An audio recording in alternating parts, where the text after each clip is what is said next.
So, good morning, 7th class. How are you all? I am fine, and I hope that you all are also fine. As you know very well, we have completed our syllabus, and now we are revising all our chapters side by side. I am taking your test also. So, one chapter online test is already taken. So, this is the second chapter. This is the revision video I am sending to you. That will be really helpful for all of you. So, please take care and the first question and the name. Firstly, I'm telling you the name of the chapter, the natural vegetation and wildlife. This is the geography chapter, and let's start the revision. The first question is there, what are the two factors on which growth of vegetation mostly depend? कहता है अभी vegetation की जो growth है वो किसके ऊपर depend होती है? तो बेटा रेनफॉल है, क्लाइमेट है, सोयल है, सनलाइट है, all these things varies for the vegetation of any type of vegetation. Second है, what are the three broad categories of natural vegetation? भी नेचुरल वेजिटेशन की थ्री ब्रॉड कैटेगरीज क्या है? First is a forest, second is a grassland and shrubs. Forest जिसमें trees आ जाते हैं बड़े बड़े, grassland that is related to your grasses, and shrubs which are not trees and which are not grasslands, जो ना तो grass lands है और ना ही ट्रीज़ है, जो उनके बीच की जो क्रॉप्स हुई या जो हमारे कॉटन प्लांट्स हुआ, इनमें ये सारे के सारे जो है वो शब्स में आ जाते हैं. नेक्स्ट है, name the two hardwood trees commonly found in the tropical evergreen forest. मतलब ट्रॉपिकल एवरग्रीन फॉरेस्ट में पाए जाने वाले दो हार्डवुड ट्रीज के बारे में पूछा जा रहा है. So here it is written rosewood, ebony and mahogany. These are the trees which are found mainly in the tropical evergreen forest. Next is there, in which part of the world and tropical deciduous forest found? कहते हैं किस part में tropical deciduous forest जो होते हैं world के वो मिलते हैं? Tropical deciduous forest are found in a large part of India, northern Australia and in central America. तो इन एरियाज़ में जो है वो ट्रॉपिकल डेसिडियस फॉरेस्ट जो पाए जाते हैं. भारत में भी बहुत ज़्यादा जो है वो ट्रॉपिकल, सबसे ज़्यादा जो है ट्रॉपिकल डेसिडियस फॉरेस्ट ही पाए जाते हैं. In which climate condition citrus fruits cultivated. Citrus fruits होते हैं बेटा जो खट्टे फ्रूट होते हैं ना, जैसे ऑरेंज हुआ, मौसमी हुआ, आपकी पाइनएप्पल हुआ. तो these are the citrus fruits in which climate these are mostly cultivated. So hot and dry summer and mild rainy winter. Hot and dry summer, hot और ड्राई समर होनी चाहिए, एंड माइल्ड रेनी विंटर, और रेनी winter जो है वो little mild हो. Citrus fruit such as orange, figs, olives and grapes, ये all these are the citrus fruits are there. Next is there, mention uses of coniferous forest. कहता है what are the uses of coniferous forest? So first is there, coniferous forest are used to dominated by softwood trees. मतलब these are known for their softwood trees. मतलब ये softwood trees होता है और इनकी जो wood होती है वो बहुत ज़्यादा soft होती है बेटा. So these woods are very useful for the making pulp which is used to make paper, जो कि पेपर बनाने के लिए यूज़ होती है, एंड न्यूज़ प्रिंट, और न्यूज़पेपर का जो पेपर होता है उसको बनाने के लिए यूज़ होती है.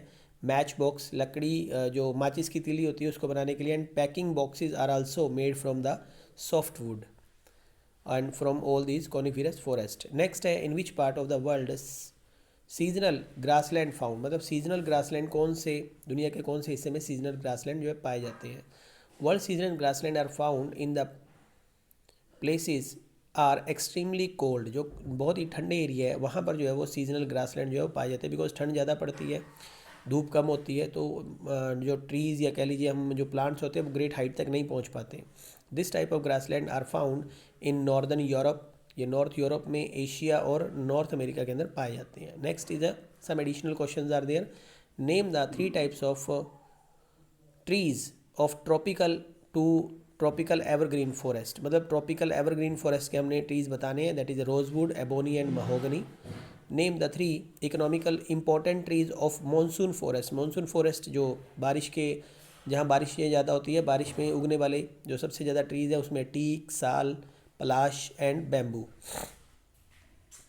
विच region of the world is known as the orchard of the world. Orchard उद्यान को बोलते हैं, गार्डन को बोलते हैं. So Mediterranean region are known as the orchard of the world for their fruit cultivation, because यहाँ पे वराइटीज ऑफ फ्रूट जो होते हैं वो बहुत ज़्यादा उगते हैं. So that is why this area is known as the world orchard. इसे वर्ल्ड का यानी कि बाग या बोला जाता है. नेक्स्ट इज है, What are the features of tropical evergreen forest or rain forest? Tropical evergreen forest और rain forest, these are also, as you know, कि जब हम लोग ये चैप्टर पढ़े थे तो मैंने आपको बताया भी था अभी, एवरग्रीन फॉरेस्ट और रेन फॉरेस्ट दोनों एक ही चीज़ है।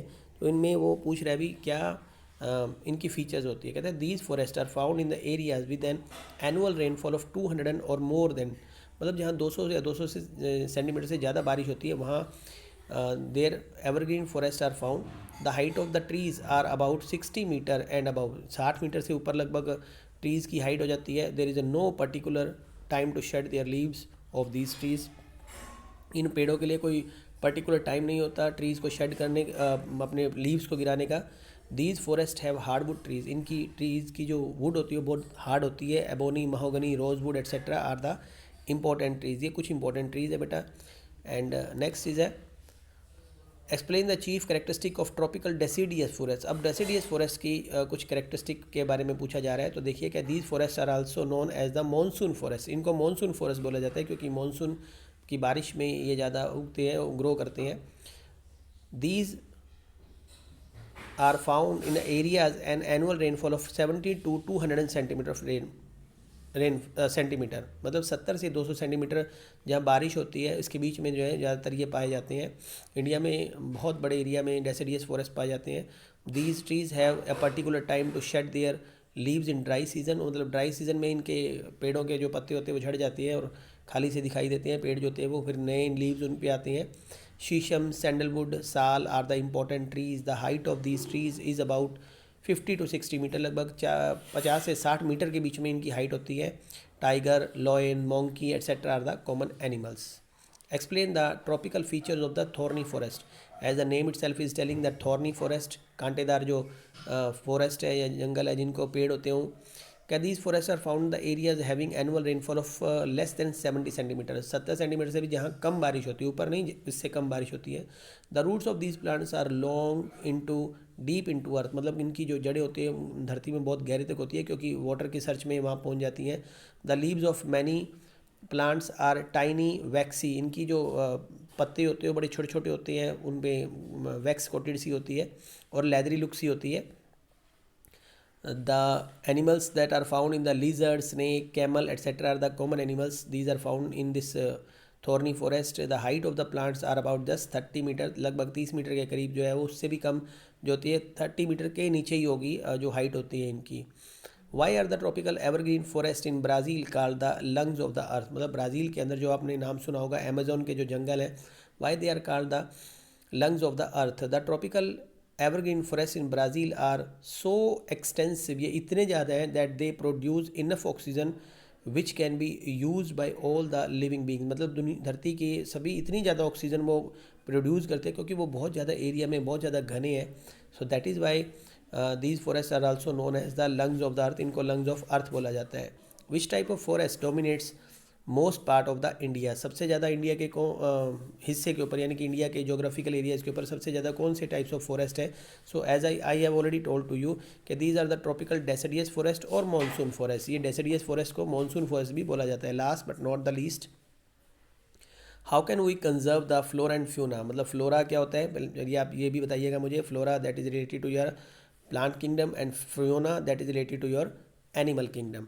So hair banning on poaching and trading of flora and fauna, कहता है कि हर तरह से बैन करना, या जो भी पोचिंग का मतलब होता है जो चोरी छुपे शिकार करते हैं, ट्रेड करते हैं इनका, उसको भी जो है वो हमने पूरी तरह से उसके ऊपर बैन करने से जो है हम फ्लोरा और फ्यूना को बचा सकते हैं। By making more sanctuaries, developing biodiversities and national parks. National parks अगर हम बनाते हैं या और ज़्यादा बर्ड सेंचुरी जो है वो डेवलप करते हैं और बायो रिजर्व से जो है वो हम इनको बचा सकते हैं। Forest can be protected by community efforts such as the Chipko movement. The Chipko movement, जो लोगों ने पेड़ों से काटने पर उनको अपने गले से अपने उनके साथ चिपक गए थे, तो उन्होंने कहा भी पेड़ नहीं काटे, पेड़ काटने से पहले हमें काटे। So such as these efforts were really fruitful and these movements were started so that the trees should not be cut, as they know very well what is the importance of the trees. So these types of movements are really helpful to conserve the flora and fauna. So any other